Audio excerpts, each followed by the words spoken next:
Olá, você que vai assistir aqui agora o nosso Vale Tudo. Quero convidar a conhecer o nosso pacote com 5 simulados focados aqui na banca IBGP. Tá na tela para você aí. Você pode adquirir aqui através do nosso QR Code ou clicar aqui na descrição do vídeo. Então tá aqui o simulado para você, ó, com todas as questões focadas no edital, português, raciocínio lógico, os conhecimentos de geografia e história, tudo isso para você, legislações, tudo focado aí com base os assuntos mais cobrados da IBGP e provas anteriores da IBGP. São 5 simulados. Ajuda demais nessa reta final a praticar exercícios, treinar questões. Treine muitas questões, você consegue ver o perfil. Inclusive, a IBGP já repetiu questões em simulados, então não perca essa oportunidade. Clique aqui agora na descrição do vídeo ou aponte a câmera aí para esse QR Code que está na tela para você aí. Um abraço a você, sucesso nos seus estudos, fique à vontade aí, já pegue o seu material de anotações. Vamos junto, rumo à aprovação nessa semana inteira com o nosso Vale Tudo da GCM de Nova Lima. Um abraço, tamo junto, fique com Deus aqui, vale a pena. Valeu, galera, até mais!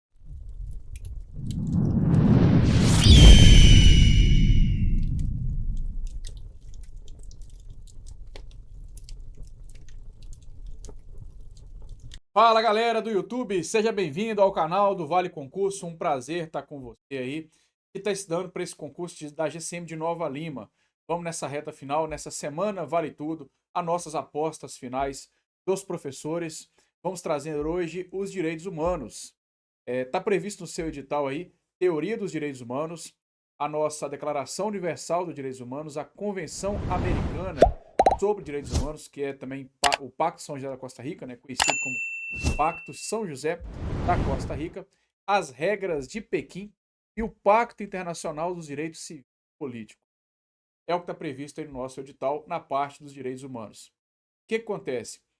No concurso de Ribeirão das Neves não caiu direitos humanos, em Leopoldina caiu, na GCM de Betim caiu bastante, algumas questões até um pouco mais complexas. A gente não sabe se vai cair ou não, né? Tá no edital, então, claro, tem chance de cair.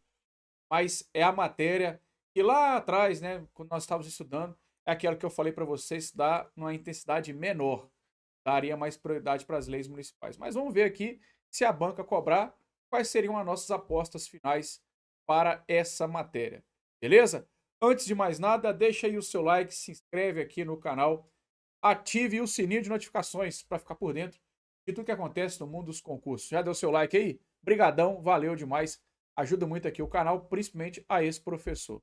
Beleza? Comenta aqui abaixo se você estará conosco aí no sábado, de 8 às 18, nosso aulão. Lembrando que as vagas acabaram, casa cheia. Muito obrigado a você que acompanhou todo o nosso processo aqui durante essa trajetória, seja pelo YouTube, pelo nosso Instagram, seja lá você que adquiriu o nosso curso, teve todo o acesso à plataforma, ou você que estará conosco também no sábado.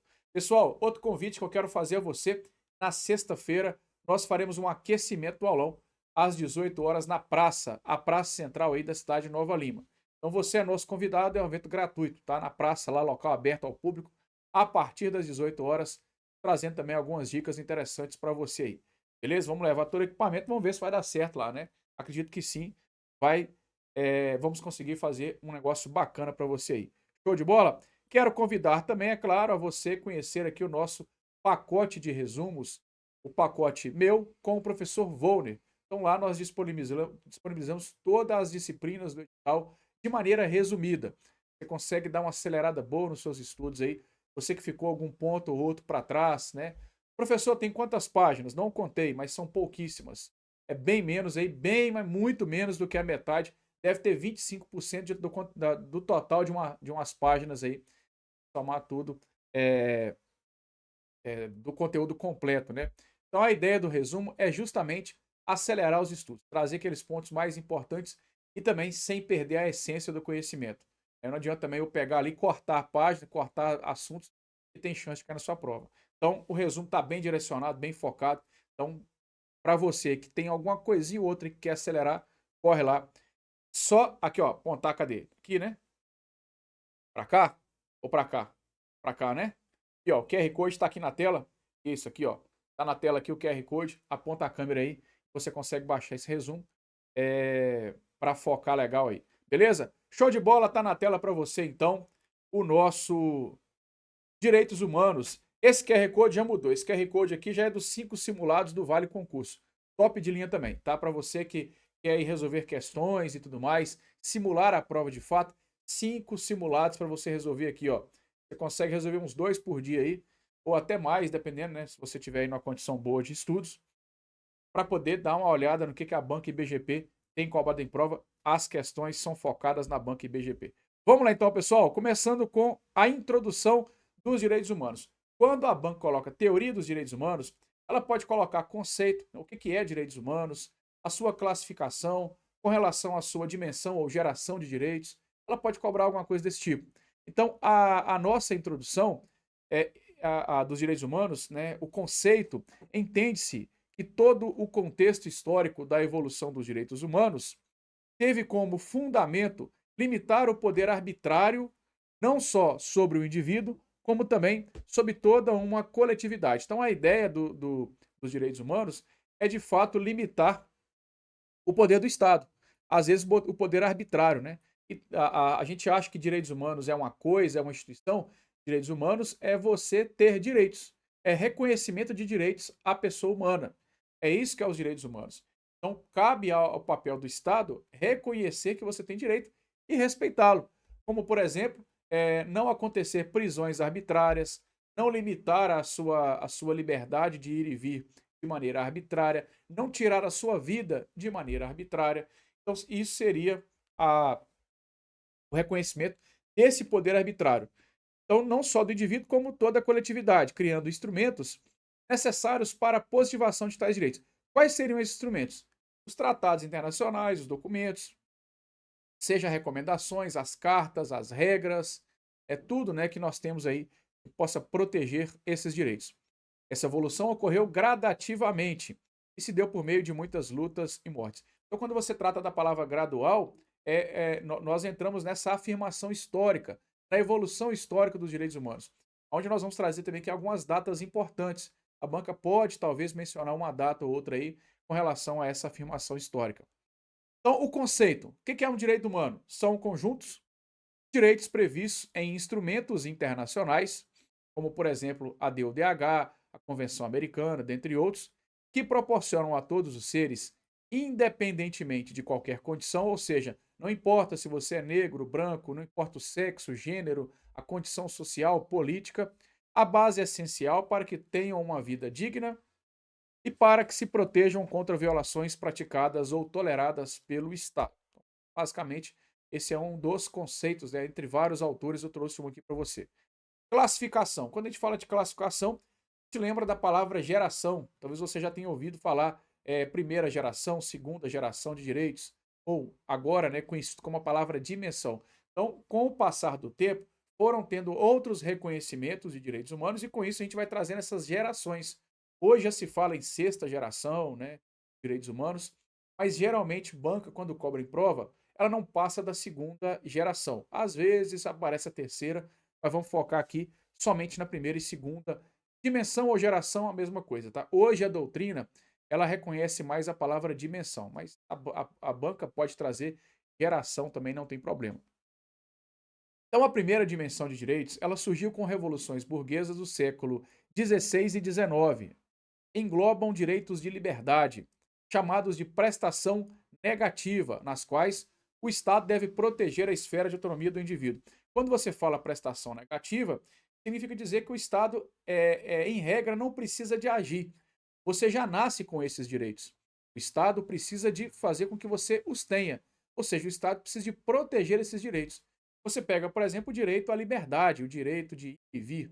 Você já nasce livre, todos nós nascemos livres. O Estado precisa de criar mecanismos para proteger esse seu direito.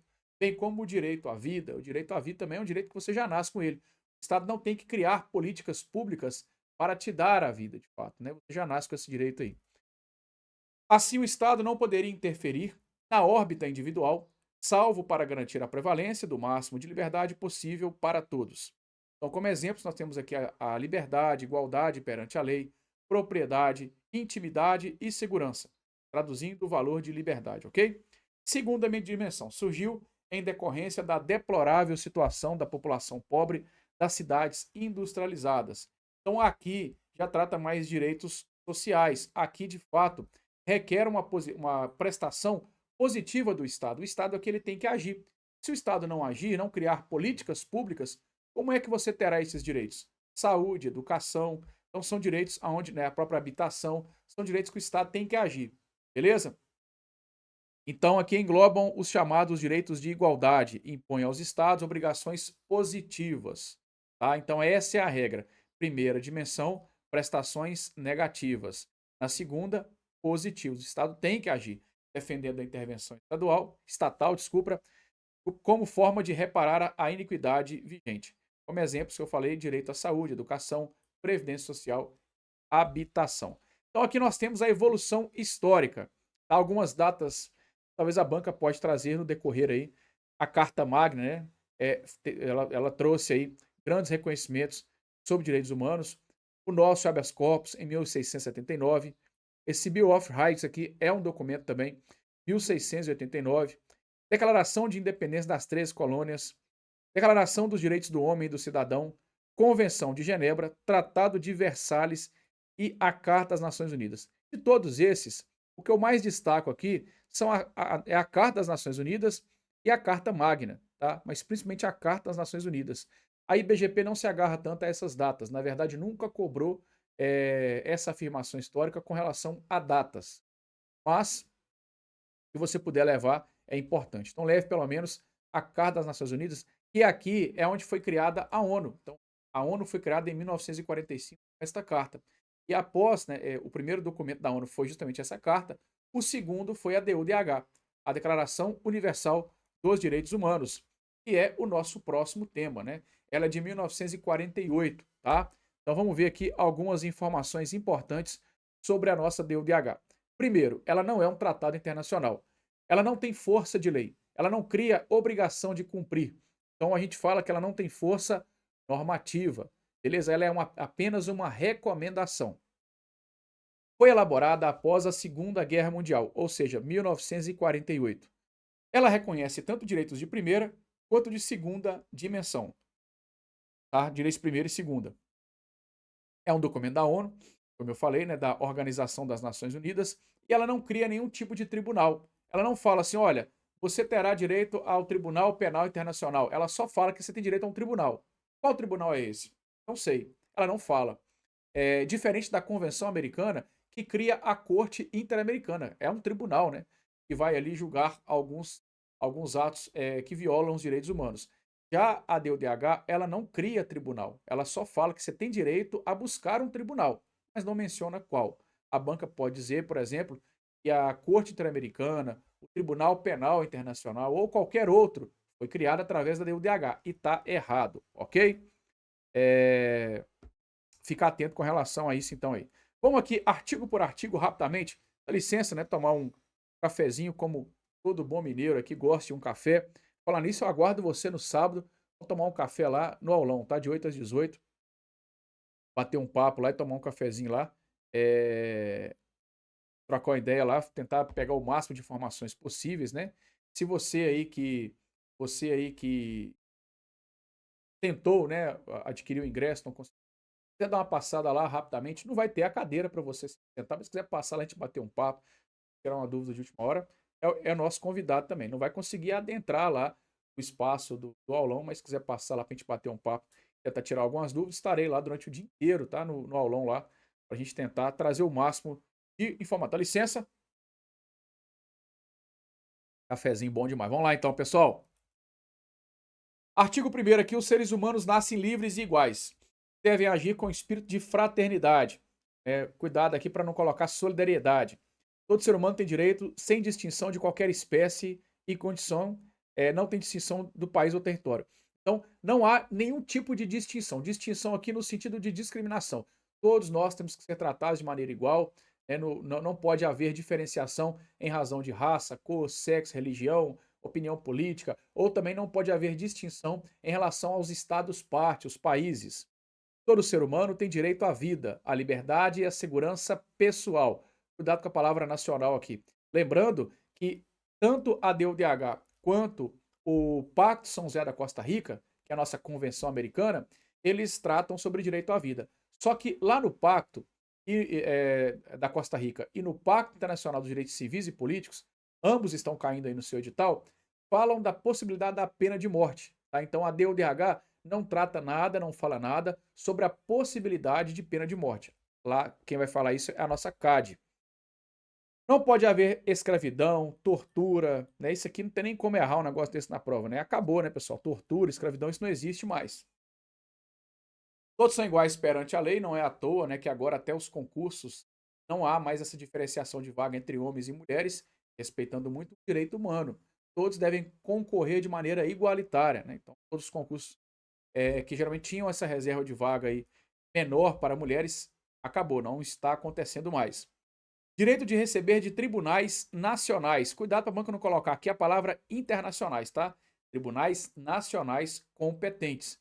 Remédio efetivo. Que remédio é esse? Ela não menciona. Então, cuidado para a banca não citar alguns remédios que estão na Constituição. Habeas corpus, habeas data, mandado de junção, mandado de segurança. Cuidado para a banca não acrescentar aqui esses remédios que estão na nossa Constituição. Ela fala assim: olha, você tem direito a um remédio aí que ou esteja na sua, na sua Constituição, nas suas leis, mas ela não menciona qual. Então a IBGP ela pode fazer muito o que está fazendo, por exemplo, a CRS, que é a banca da PM, né, e outras bancas mais pelo Brasil estão fazendo também. Trocar entre disposições da DUDH com a Constituição para te confundir.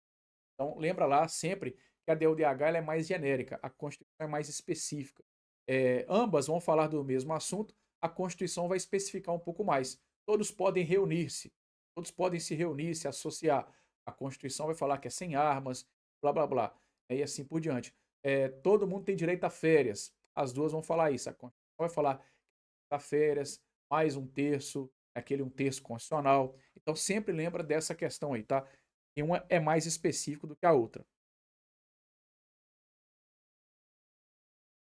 Ninguém será arbitrariamente preso, detido ou exilado. Você pode ser preso, poxa.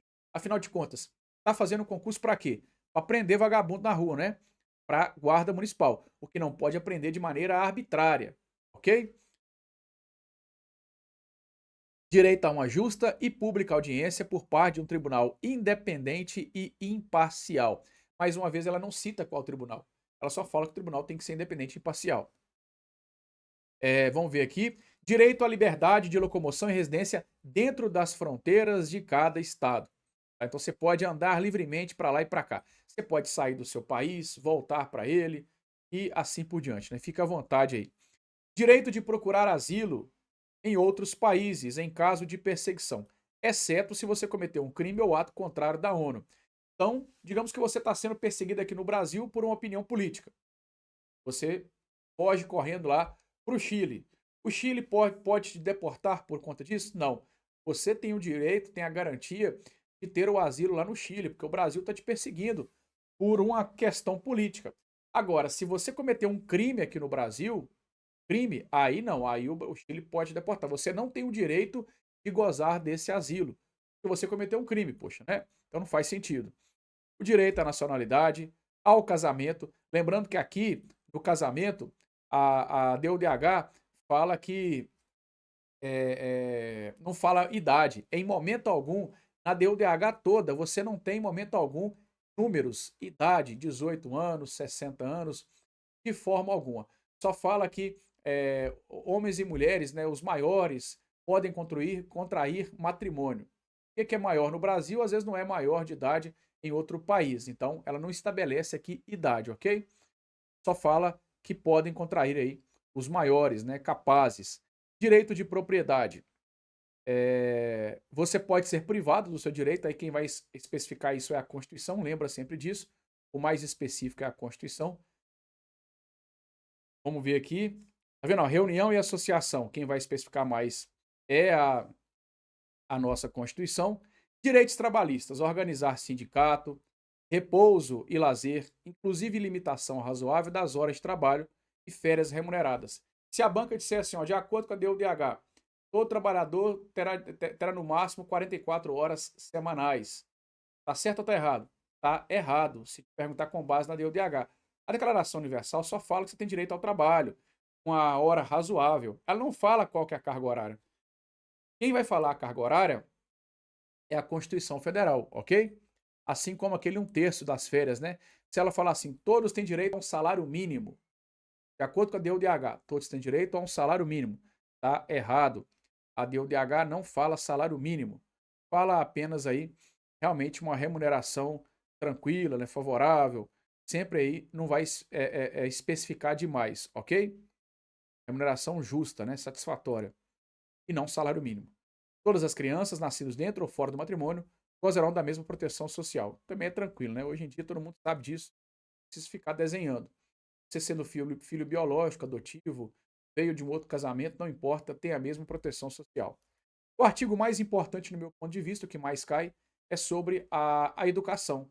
Então, aqui nós temos a educação elementar e a fundamental, ambas são gratuitas, sendo que a elementar é obrigatória.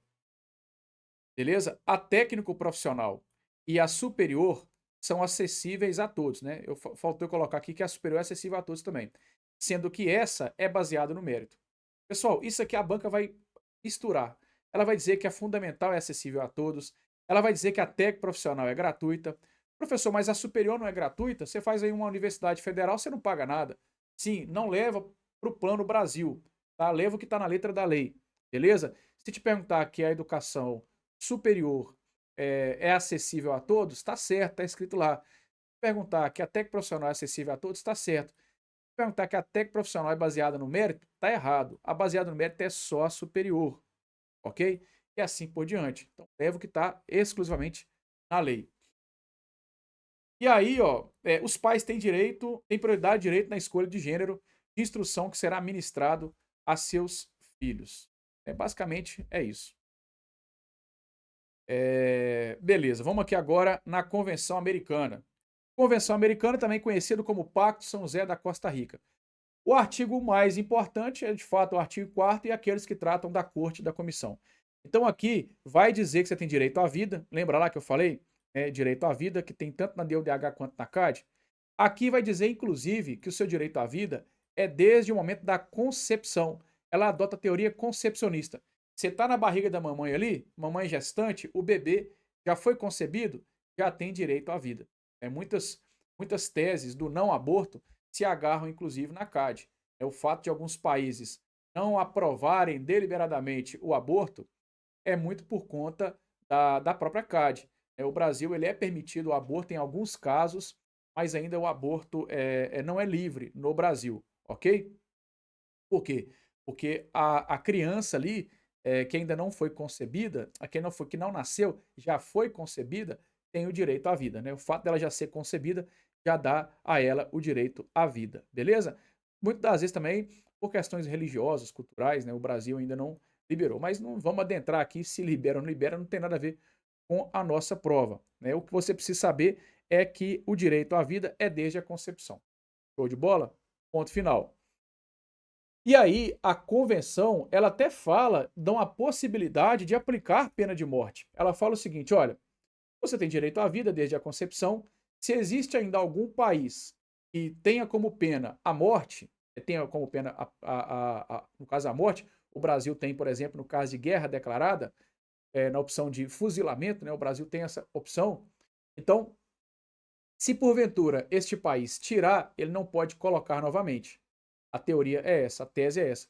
Você tirou algum dia, você não pode colocar. Você vê muitos políticos falando assim: eu sou a favor de pena de morte para estuprador. Ele é a favor de uma coisa que nunca vai conseguir colocar. Porque o país que tirou não volta mais. E o país também não vai estipular novas penas de morte. Essa é a regra. Como o Brasil é signatário da convenção, ele deve obedecer e seguir as regras dela. Beleza? Vamos ver algumas considerações importantes. Então, a pena de morte só pode ser imposta por delitos mais graves. Quais são os delitos mais graves? Não sei. A convenção não fala. A banca pode dizer o seguinte: olha, só poderá ser imposta pelos crimes hediondos. A gente sabe que crimes hediondos são crimes mais bárbaros, né? Crimes mais graves.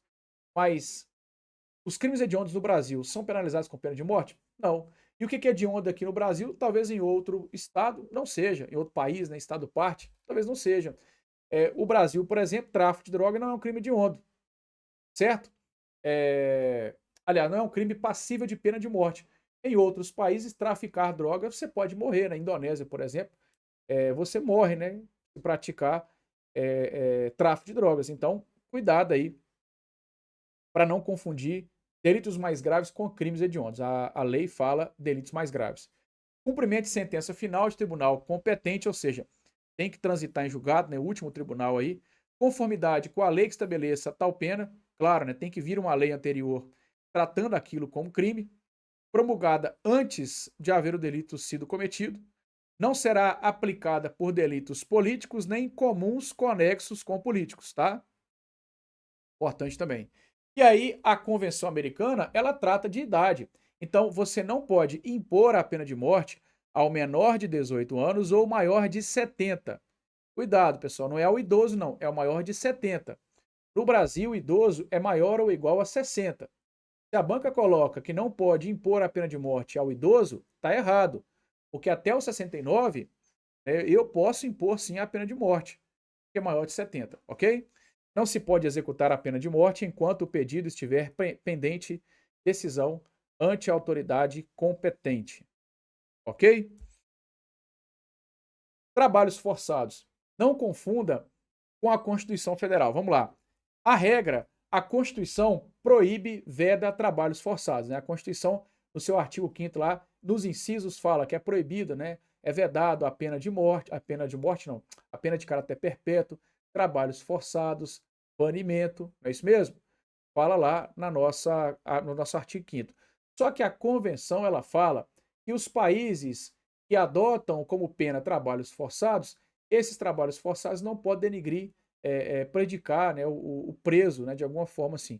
Mas ela fala o seguinte, olha, existem alguns tipos de trabalho que esses não são considerados trabalhos forçados ou obrigatórios.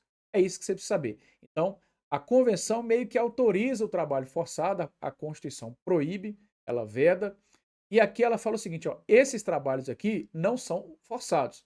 Quais são forçados? Ela não fala qual. Ela só fala que esses não são. Então, quais são eles?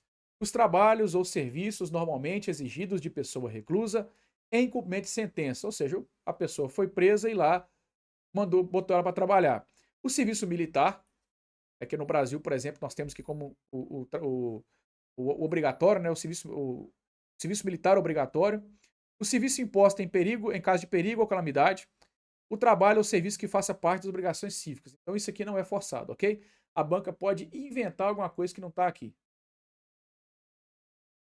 Beleza. Algumas outras regras ainda, né, tratando de pessoas presas, ela fala que os presos processados, ou seja, aquele que está aguardando sentença condenatória, ele foi preso em flagrante, colocaram ele na cadeia e está correndo a sentença, né, para ver se condena ele ou não. Ele tem que ficar separado daqueles condenados, aqueles que já foram condenados. Aí ele tem uma ressalva, salvo circunstâncias excepcionais. Então a regra é separar processados, ou seja, presos provisórios de condenados. Mas se preciso for, eu posso juntar, tá? Circunstâncias excepcionais. Qual a circunstância excepcional? Não sei. A CAD não fala também. Pode ser superlotação, pode ser qualquer outra coisa. O que ela não permite de forma alguma é você manter junto os presos adultos dos presos menores. Ela fala mais ou menos isso. As pessoas que foram submetidas à privação de liberdade que ainda são menores. Aí você não junta de forma alguma, ok? É isso que você tem aqui para ficar ligado aí, tá? Outro ponto importante com relação às garantias judiciais, aqui fala que a pessoa que está presa tem direito a várias garantias judiciais. Eu não vou ler todas, né? A principal é o direito irrenunciável de ser assistido por um defensor proporcionado pelo Estado. Às vezes você vê uma pessoa aí que foi presa, ela matou, estuprou, colocou fogo e depois cortou a cabeça. A Câmara viu tudo. Aí vem um advogado querendo defender essa pessoa. Aí você fala assim, poxa vida, como é que pode um filho da mãe de um advogado defender um camarada desse? Sabe que o cara tá errado, sabe que o cara matou, vem um advogado e vem defender esse povo ainda. Porque o direito do preso de ter um advogado é um direito irrenunciável. Ele tem que ter um advogado. Se ele não tiver um advogado, o processo não anda. Quando começar o processo, o juiz perceber que ele não tem advogado, o processo vai parar. Então é necessário um advogado. O que acontece muito no Brasil, né, para efeito aí de curiosidade, O que acontece muito no Brasil é que nós temos a Defensoria Pública. Se você fez concurso para a Defensoria Pública e agora é um defensor público, você tem a obrigação de defender aquela pessoa. Foi encaminhado a você um caso, você tem a obrigação de defender ele. Você não está dizendo que ele é inocente. Você está tentando dar as garantias judiciais para ele. Beleza. Só que no Brasil, eu tenho uma quantidade menor de defensor público com relação à quantidade de pessoas presas. Os defensores públicos do Brasil não conseguem atender a todos que estão presos. E existe no Brasil a possibilidade de você contratar advogado como defensor público, que é o famoso advogado dativo. Então, alguns advogados vão lá e se inscrevem no fórum, e aí o juiz vai nomear alguns advogados como defensor público. É isso. Então, às vezes, você vê um advogado particular defendendo uma pessoa que está presa, mas ele está ali em nome da Defensoria Pública, em nome do Estado. Quem está pagando aquilo é o Estado. Beleza? Acontece também do camarada estar sendo contratado pela pessoa presa? Acontece. Aí, talvez mesmo assim, alguns não concordam, né? Por mais que ele está defendendo o pão dele ali, ele está trabalhando, às vezes algumas pessoas acham imoral, não acham uma coisa muito ética, mas enfim, o direito do preso é irrenunciável. Ele não pode falar assim, não, eu não quero advogado, não. Eu confesso que eu matei mesmo, eu quero pegar essa pena, pode me condenar aí. Ele não pode fazer isso. Ele precisa de um advogado. Ele tem que ter um advogado, senão o processo não anda. Por isso que a gente fala que esse direito é irrenunciável.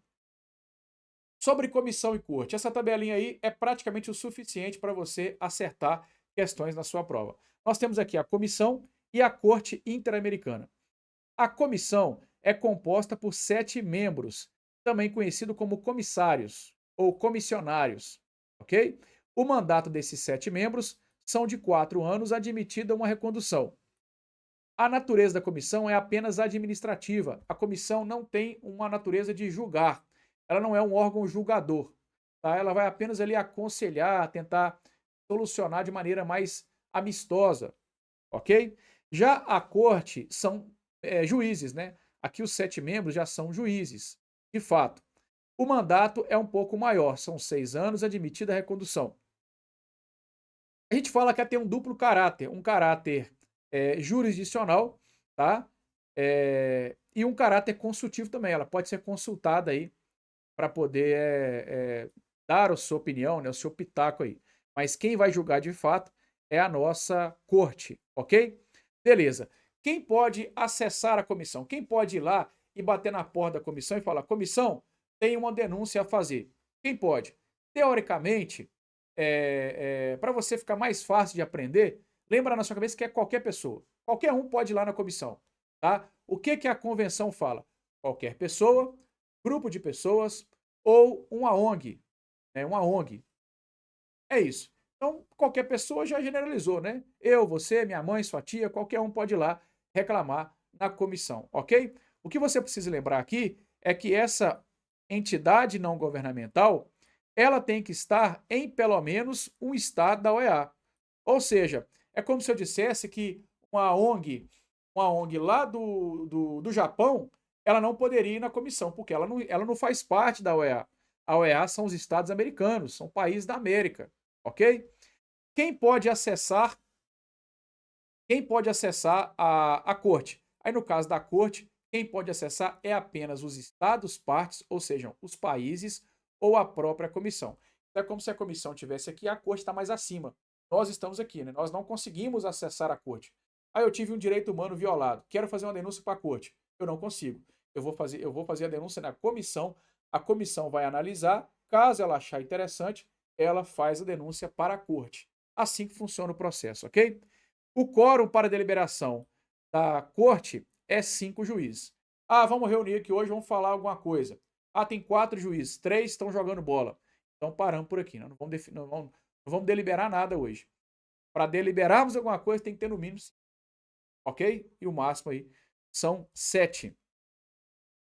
Pacto Internacional sobre Direitos Civis e Políticos. Ele é muito parecido com a CAD, tá?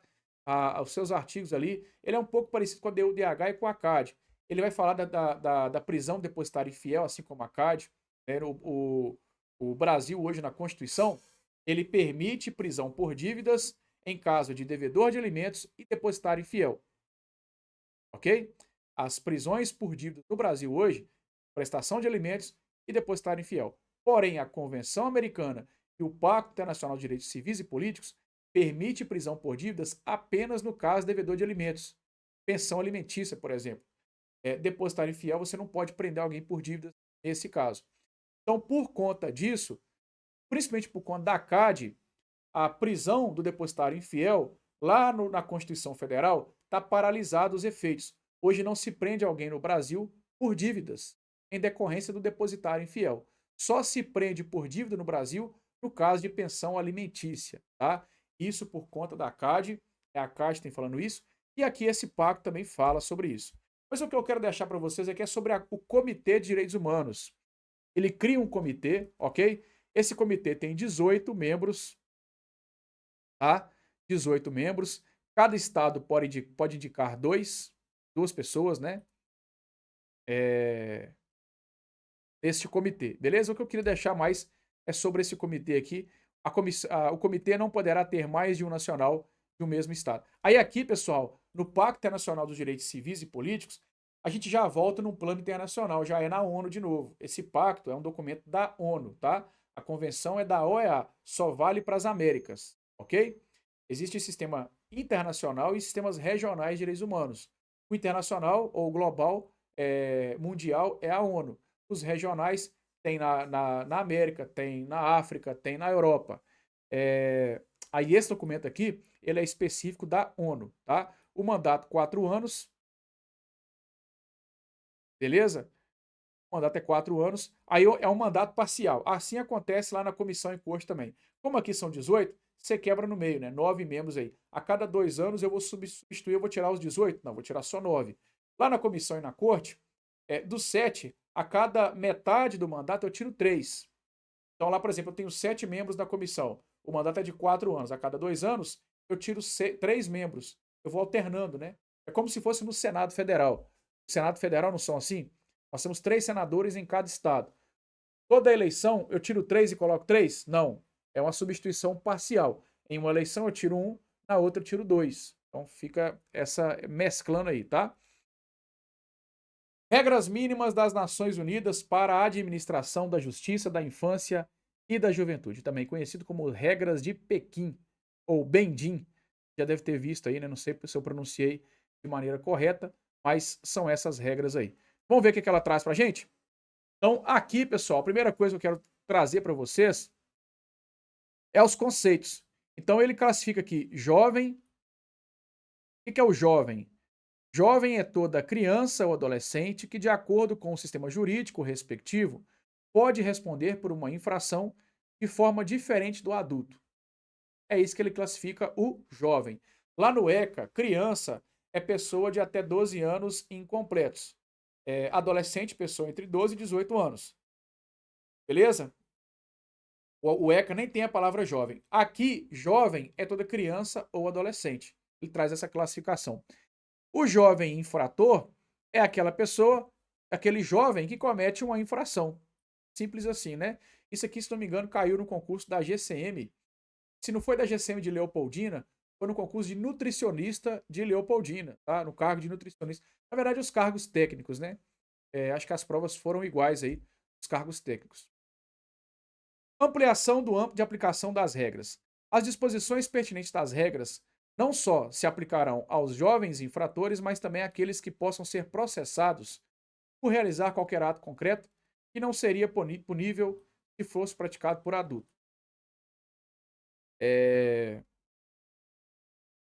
Responsabilidade penal dos sistemas jurídicos que reconheçam o conceito de responsabilidade penal para jovens, ou seja, se algum país, no Brasil, por exemplo, o jovem, né, podemos dizer assim, a criança ou adolescente, ele não é punido de maneira penal, ele responde por um ato infracional. Mas se em algum país você vai punir um jovem, uma criança ou adolescente, você pega os Estados Unidos, por exemplo, né, e lá o menor de 18 é punível penalmente. Então, nesses países, existe a responsabilidade penal para os jovens, se ao começo não deverá fixar numa idade demasiado precoce, ou seja, a idade não pode ser muito baixa, né, para você começar ali a punir alguém. Você pega, por exemplo, um país onde uma pessoa com 8 anos já é punida penalmente. Pô, é novo demais, né? Só que o que que acontece aqui? Ele não coloca idade, tá? Ele não traz idade aqui, só fala que não pode ser demasiadamente precoce, ok? Aí nós temos aqui os direitos do jovem, é basicamente o direito de qualquer adulto, presunção de inocência. O que nós temos aqui a mais é o direito à presença dos pais ou tutores, tá? É um direito que você tem. Você é adulto, quando vai preso, você fala, ah, quero a minha mãe. Você não vai conseguir sua mãe ali, né? O delegado fala assim, ah, vai se lascar, rapaz, vai conseguir sua mãe não. Agora, o jovem, ele tem direito à presença dos pais ou tutores, tá?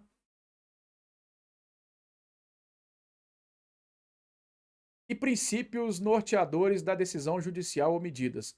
Aqui é um pouco parecido com o ECA. Você vai ver algumas coisas que você que estudou o ECA, né, que está caindo nesse concurso também. Quer ver? Ó, vamos ver alguma coisa do ECA aqui, ó. É... As restrições à liberdade pessoal do jovem serão impostas somente após estudo cuidadoso e se reduzirão ao mínimo possível. Essa é a filosofia do ECA, né? Inclusive, lá no ECA, a internação é a última opção.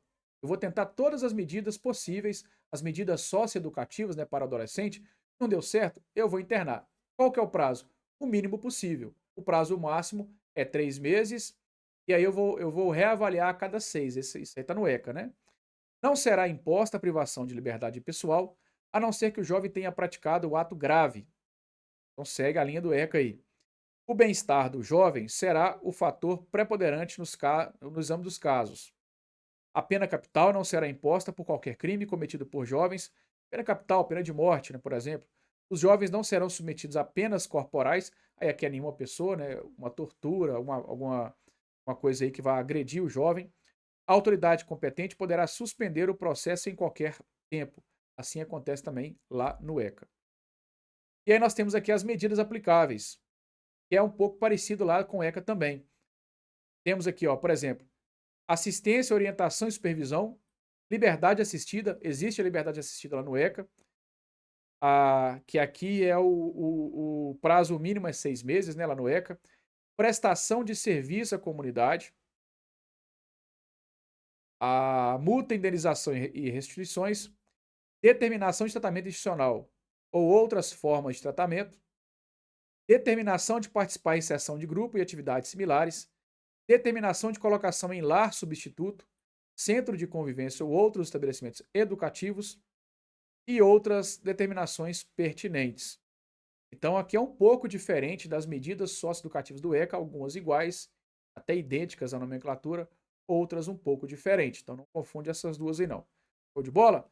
Pessoal, e assim a gente finaliza, então, a nossa matéria de direitos humanos. Deixa eu colocar mais uma vez para você na tela aí, ó. Tá na tela para você aí, ó. Cadê? Tá na tela o pacote de resumos do professor Fraco com o professor Vuno. Você que ainda não adquiriu, não perca tempo. Aponte aí a câmera no seu QR Code e vem com a gente nesse pacotão de resumos em PDF. Vai acelerar bastante, tenho certeza. São vários alunos que já aderiram a esse material desde a época da Polícia Penal. Já é um sucesso aí. Os alunos gostaram bastante. Espero que vai, eu tenho certeza, né? Que vai te ajudar. Espero que você goste, mas eu tenho certeza que vai te ajudar. Tá? Você gostando ou não, vai te ajudar, eu te garanto. O que acontece, pessoal? Vamos reafirmar aqui a nossa participação lá no aulão de 8 às 18. Aguardo você que adquiriu o nosso ingresso.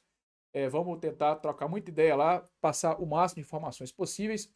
Na sexta-feira estaremos às 18 horas na Praça Central com o nosso aquecimento para a GCM de Nova Lima. No domingo estaremos na porta da prova, trazendo dicas matadoras também. É o máximo que a gente puder passar, nós vamos levar. Vai ser de sexta a domingo, trazendo. Na verdade, de sexta não, né? Começamos na segunda. Dessa semana aqui já começamos desde segunda. Já estamos vindo há algum tempo, mas nós vamos funilando.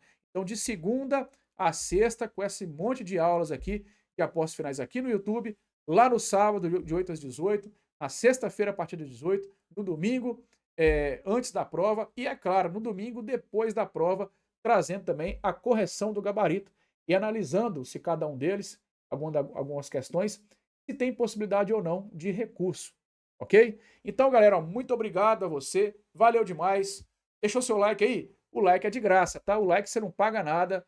Não vai chegar boleto na sua casa. Vou mandar nenhum boleto para você. É só apertar o botãozinho aí do dedinho e ajuda demais aqui o canal. Não precisa colocar o seu cartão de crédito. É totalmente gratuito. Muito obrigado a você, fique com Deus, tamo junto, sucesso, aqui vale a pena. Valeu, até mais!